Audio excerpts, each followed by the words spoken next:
Next, breaking news after gunfire erupts on a Jackson College campus. Plus, the city of Lexington elects a new mayor. ABC 7 Eyewitness News is next. Vitale Chiropractic, ABC 7's Business of the Day.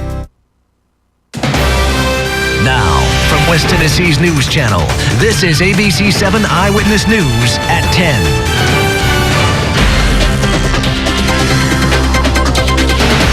We begin tonight with breaking news from East Jackson and North Jackson, or North Madison County rather. In East Jackson, police are investigating a shooting on the campus of Lane College. It happened around 8 this evening outside the Kirkendall Student Center, that according to police. They also say several empty shells were found on the ground. The victim is said to be a 20-year-old male student from Lane. He suffered one shot to the leg and is expected to fully recover. A description of the gunman has not been released, but as soon as more details are available, we'll pass them along. In North Madison County, just about an hour ago, a driver from Asia Garden was attacked and robbed while making a delivery on Hamlet Cove, which is just off of Christmasville Road. Investigators say as soon as he got out of his car, he was hit in the head and robbed of his money and cell phone. The suspects are both black men between 5'10" and 6 feet tall. One was wearing a blue shirt and black pants. He also was clean shaven. The other was in all dark clothing. If you have information on either the robbery or the shooting at Lane, call Jackson Police or Crime Stoppers.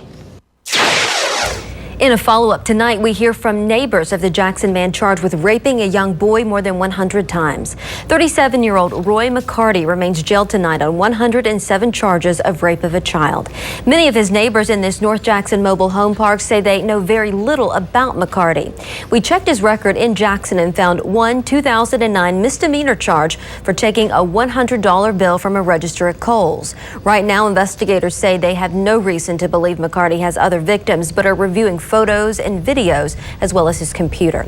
Neighbors say his arrest leaves them very uneasy. Because you never know what kind of a person is out there and what they would do to a little child if they got hold of one. McCarty is scheduled to make his first court appearance on the 107 rape charges. That's coming up on Monday morning. Brownsville police need your help tonight, finding two women accused of going on a big shopping spree with two credit cards that aren't theirs. These are the two women officers are looking for. Investigators say each used credit cards stolen from a purse inside a car at Christ Church in Brownsville. Thousands of dollars in items have been bought at Walmarts in Brownsville and Jackson. If you recognize these women, call Brownsville Police or Haywood County Crime Stoppers. Milan police are on the hunt for a thief who took advantage of a Milan football fan during last week's game. This is a picture of the woman who's wanted for burglary, vandalism, theft, and fraudulent use of a credit card. Investigators say she broke one of the victim's car windows and took her purse using the stolen debit card in Jackson, Milan, and Memphis. Fingerprint evidence has been recovered from the car. If you recognize this woman, call Milan police. All right, it's time now for our first check of the forecast tonight with Gary Pickens. It's been a beautiful day here in West Tennessee. A little bit warmer, though, but I think we can handle just a few degrees warmer. Yeah, this is nothing compared to last week when it was so hot. Oh, I know, but warmer weather's coming back, and we may see a little bit of rain, and temperatures not too bad for tonight and tomorrow as well, actually. Take a look outside right now. This look brought to you by Southern Trucks and Equipment, your pre-owned truck headquarters. Let's look at our numbers for today. Not bad at all. 79, our high 47.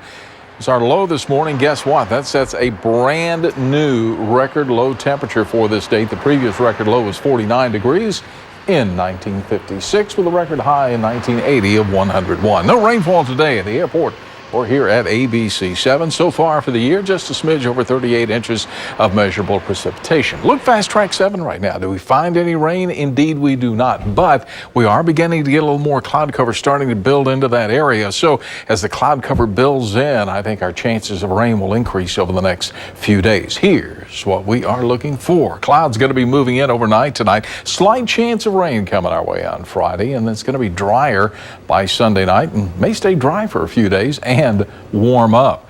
We'll look at our forecast coming up in just a few minutes.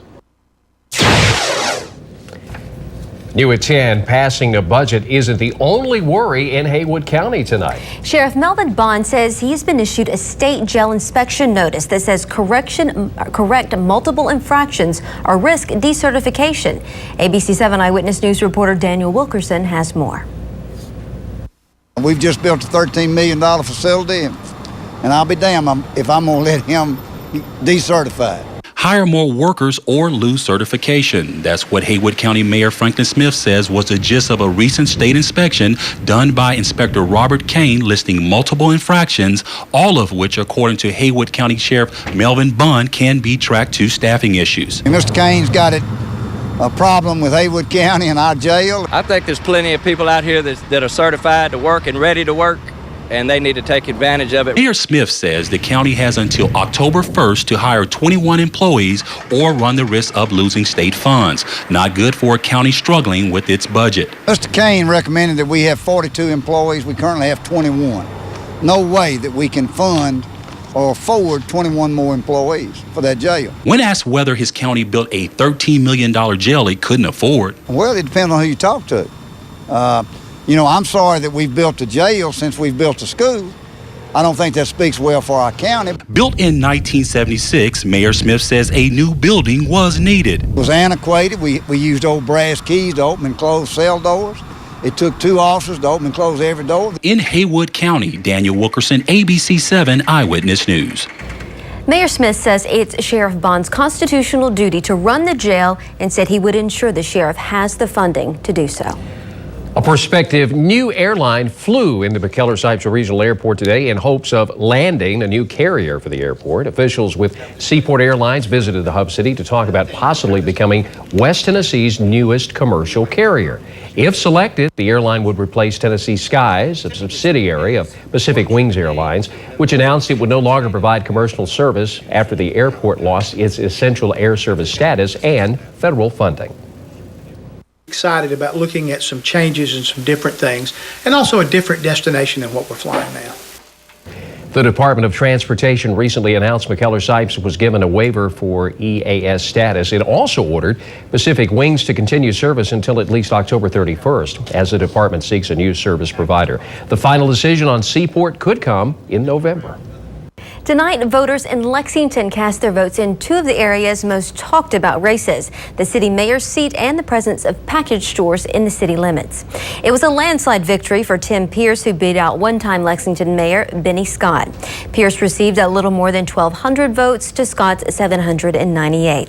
And in the liquor referendum vote, the measure passed with more than 1,000 votes compared to the 952 votes against package stores in the city limits.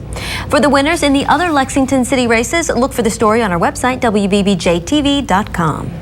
Tonight, members of the Jackson-Madison County School Board elected new leaders. The 9-person board voted David Clift as chairman to replace Bob Alvey. Carol Carter Estes was selected as vice chair, while Becky Gordon and Maria Mitchell were selected as parliamentarian and TLN representative, respectively.